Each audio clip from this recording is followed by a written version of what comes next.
Good morning, dear children. We are continuing the fourth lesson through the elementary canal. In the previous class, we learned what is nutrition and how do plants and animals get their nutrition, and different types of plants also we learned, isn't it? Today we are going into how the human beings get nutrition, how the food is utilized, or the food what we eat is utilized by our body, which are the different organs which helps in nutrition, getting the nutrition from the food we eat. So when we continue, we know when we eat the food, what do? Yes, we put it into our mouth and we chew it with our teeth, isn't it? Yes. Now, here you can see a picture. Look at this picture. You can see mouth, lips, tongue and teeth are there. Now, when you eat food, what happens to the food we eat? What is the work of all these organs? That is the tongue, the lips, the mouth, the tongue and the teeth. What do they do with the food? That you have to find out and write down your observation when you're eating. You see what is happening when you're putting the food into the mouth. What are these organs doing? And write that observation in your notebook. Now we know that the food what we eat, isn't it? That is chewed by the teeth inside our mouth. So we are going to learn in detail about the tooth. So we all know we have tooth inside our mouth, isn't it? How many sets a pair of a tooth do we have? How many teeth do we have in our mouth? Approximately 32 if it is in a grown person, we all know, isn't it? Now we know that the tooth is the hardest part of the human body. But we know it is very hard, isn't it? Even if you bang like this, it is very hard. We can feel it. Now, even if it is very hard, what happens to the tooth? It is prone to damages. We know we go to the dentist, isn't it? Why do we go to the dentist? Yes, either to pluck out the tooth or sometimes we have decay, isn't it? Our tooth is prone to decay. So we go to the dentist to get it repaired or to remove the tooth. So we know that the tooth is easily prone to damages. So we have to be very, very careful with our tooth. Now, here you can see I have put hydrochloric acid into a glass and I have added some marble pieces. We have learned in the previous lesson. Here you can see in a glass I have added dilute hydrochloric acid and I have put 2 or 3 marble pieces. So in the previous class we saw that when the acid reacts with the carbonate, we know that there is carbonate in marble, isn't it? So when it reacts with carbonate, marble contains calcium compound. So when it reacts with carbonate, what will happen? Carbon dioxide is produced because it is due to reaction. Okay. Now that same marble which is added to the hydrochloric acid, now you see after some time I am showing you. Now you see what has happened. Yes, we see that after reaction it is getting melted in the hydrochloric acid. Okay. So our teeth also contains calcium. We know our teeth is made up of calcium. Our bones are made up of calcium. So what happens? How does it get damaged? Yes, that is, we know that in our body there are different types of digestive juices, and also when we eat food, it will get stuck in our mouth, isn't it? So when it gets stuck in our mouth, what happens? The food which is stuck in our mouth produces lactic acid. So after when inside our mouth, we know there is bacteria inside our body. When the food content reacts with this bacteria, it produces lactic acid. So we have learnt about lactic acid. Now when the lactic acid is there in the mouth, it starts reacting with the calcium which is inside the teeth, which is the content of the teeth. So what happens? It starts reaction, and how the hydrochloric acid is melting the marble, in the same way the lactic acid also will react with the calcium which is in the teeth, and that is prone to diseases, and it starts melting and decaying. So that is how our teeth starts decaying. So we know. So from this, what did we understand? Yes, we understood that our teeth is prone to decay. So we should take care of our teeth very properly. Okay, it is prone to destruction. So we should take care of it very nicely. How are the ways in which we can take care of the teeth? Look at these children. They are telling something, isn't it? The girl is telling, I clean my teeth very carefully at night and remove all the food remains from the tooth, so I don't take care about it in the morning. And the boy is telling, I clean my tooth carefully every morning, so I don't care about it at night. Now compare both the conversation and tell me, which of these habits should we practice every day? Yes, we should take both into consideration, isn't it? What do? Either you brush the teeth in the morning or we brush the teeth at night. But what should we do? After each meal, we know that the food gets stuck inside our mouth, isn't it? So there is chances of getting tooth decay. So after each meal, we have to clean our mouth, wash our mouth, but we have to brush our teeth every day in the morning as well as before going to bed. And after brushing your teeth, we should take care that we do not eat much sweet content. Food with much sweet content after we brush our teeth, because it will be prone to diseases. Okay, so we must take very lot of care for our teeth. Now, have you heard about milk teeth? What is milk teeth?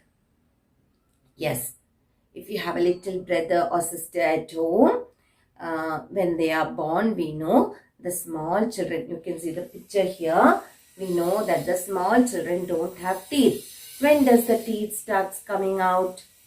Yes, after 6 or 7 months, slowly we can see the small teeth coming out, isn't it?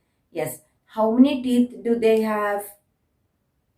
The whole mouth. Does the whole mouth have lots of teeth? No, isn't it? So from 6 months to about 1 year, small teeth start sprouting out, and 10 teeth, that is down and up. 10 and 10 teeth only comes in the beginning of the early stages of our childhood. We have only 20 teeth, that is 10 down and 10 up. And these teeth are called as milk teeth. What are they called as? Milk teeth. That is, milk teeth is because in the earlier stages the children eat only very less food and they are more on liquid food, isn't it? So they don't need much teeth. So they are called as milk teeth, and these teeth are not very strong. So what happens?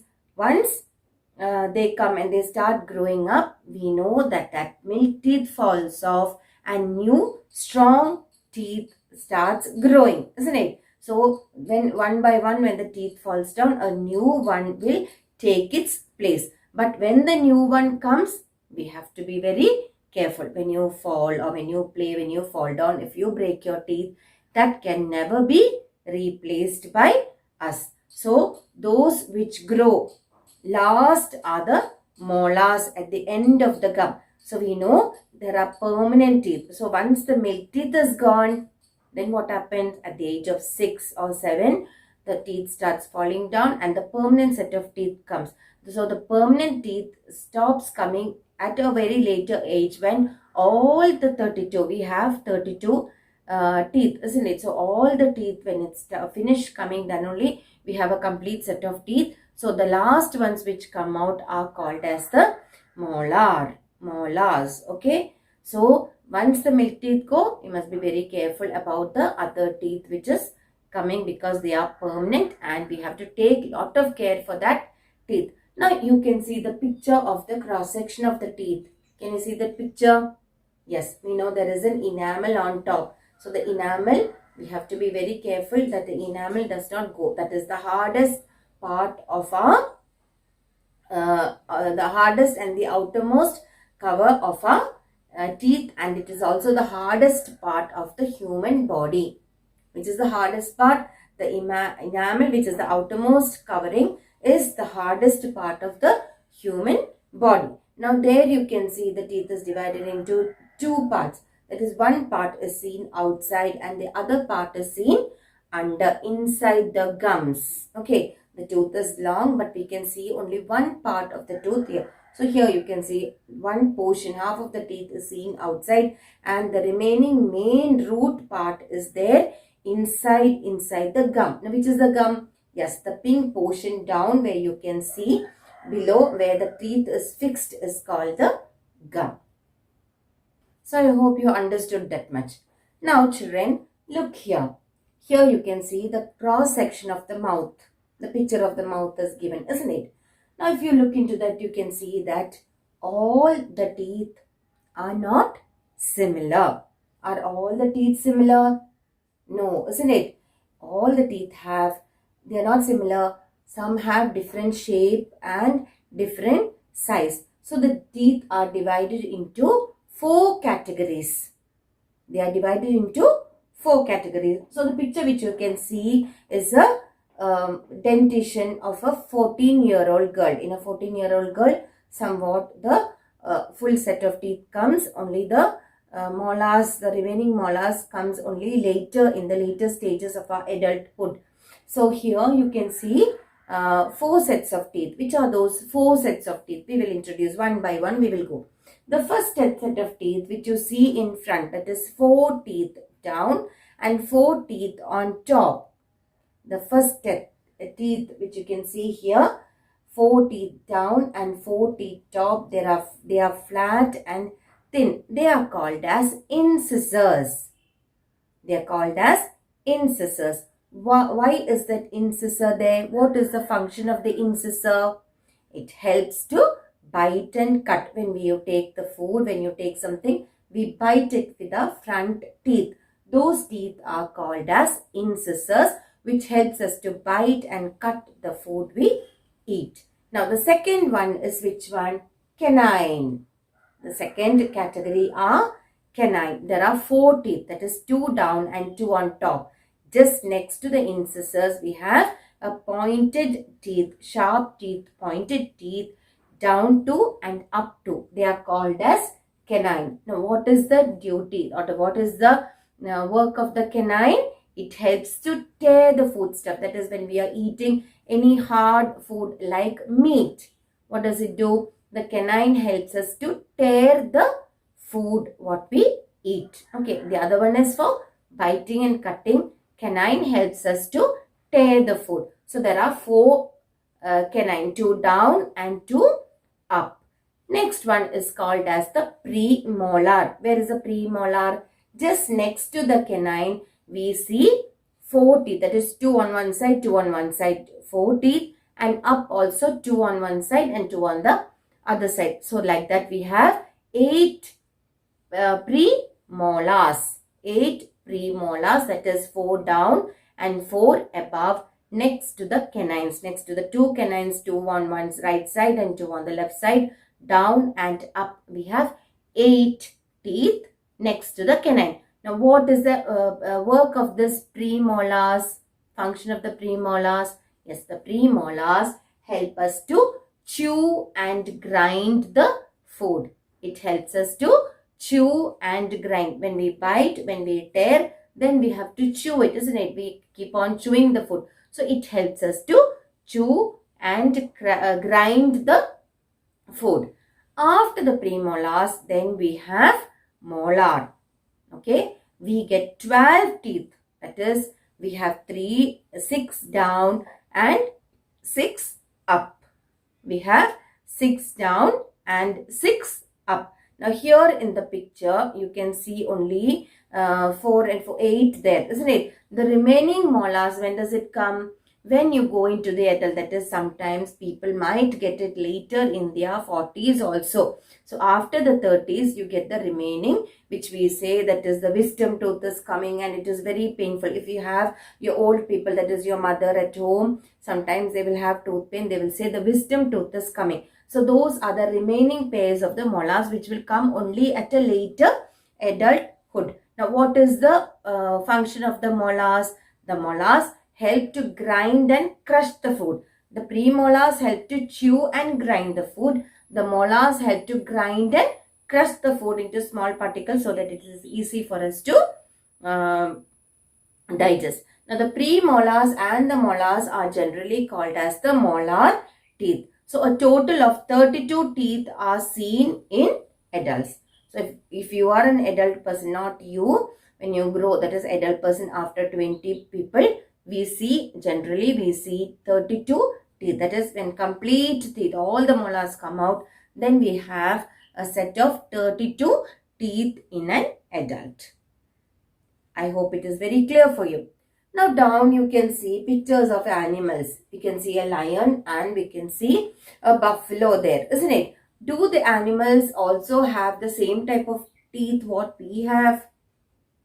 No, isn't it? Yes. Look at the shape of the teeth of the lion and look at the shape of the teeth of the buffalo.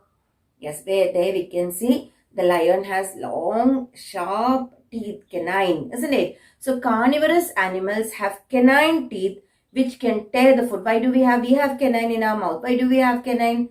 Yes, we learned the function of the canine is to tear the food, isn't it? Same way, the carnivorous animals have long canine. If you have dog at home, look at the teeth of the dog and the cat. And if you have a rabbit, look at the teeth of the rabbit. So, we know the cat is a carnivorous animal and a rabbit is a herbivorous animal. So, if you look at the teeth of both the cat and the rabbit or the dog and the rabbit, there you can see the canine is long and sharp because they eat meat, they eat flesh. So, they have to tear the food. Whereas, in a buffalo or cow or goat or rabbit, they are all herbivorous. So, they have teeth which helps in cutting, chewing and grinding. Whereas, the carnivorous have canine teeth which can tear off the food easily. It will be little more longer. So, that is the difference between the human beings and the animals. I hope it is very clear for you children. Thank you.